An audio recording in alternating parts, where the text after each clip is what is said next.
one of the arguments made by my person in my group is that the UN is costly to operate, and what the negative side said was that it's actually less expensive, and it cited the budget plan from 2008. So in December 2011, the United Nations proposed a new budget, and they said it would call for $5.15 billion for the period from 2012 to 2013. From a quote from Secretary General Ban Ki-moon, he said he wants to do more and better with less money. The $5.15 billion was a 3.2 drop from last year's budget. But in reality, once the year ended in June 30th, the budget was up to $7.23 billion, which is a 40% increase from what was proposed at the beginning of the year. This money comes from the United States and a lot of the country and all the other countries in it. The United States being the top contributor with almost 28% of all the funding. And in a graph from the United Nations website, it showed a steady increase from 2002 till present day, and the budget for 2002 was just $3 billion, and now it's at 7.23, which is double of what it used to be. Another point that was presented was that the countries there are equally represented.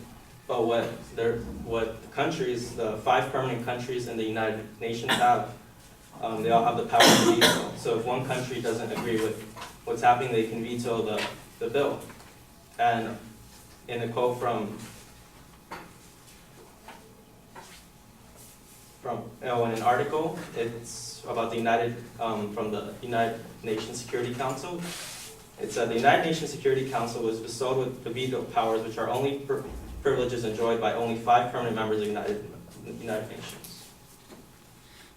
And in a quote from Aguirre Mariano, who is a reporter, said, at the heart of the understanding of the United Nations is the paradox that both exists and does not.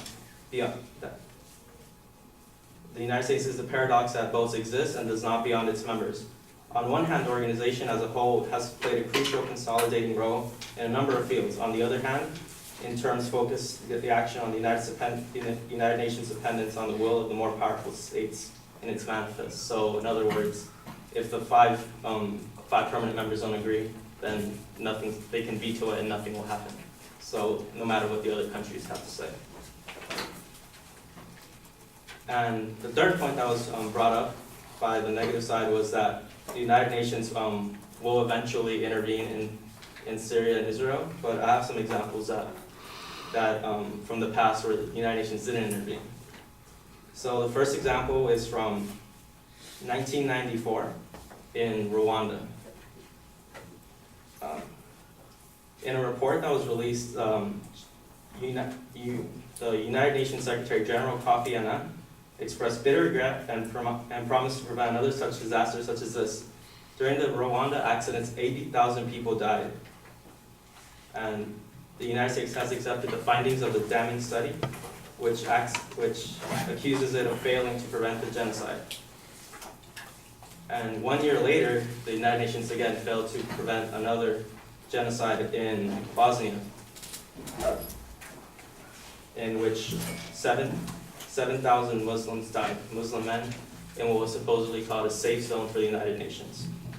Prince Raed Zaid Al Hussein, a UN official, said, "We never had a thorough discussion on the conclusions reached at the assessment of the Srebrenica report, and we are liable to commit the same mistakes and errors when faced with are we liable to commit the same mistakes and errors when faced with the complex situations like this in the future?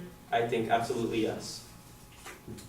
So a UN official has said that it will happen again and that they aren't really taking any measures to prevent it. And it did happen again, and it's happening again now in Syria. And Goldor is a former UN ambassador for I think, was it Iran? And he said, While the UN Security Council debated over a period of months, more Syrian civilians died.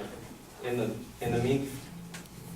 meantime, so far, more than 14,000 Syrians have been killed. Yet again, the UN is failing to fulfill its original purposes, preventing the mass murder of innocent civilians.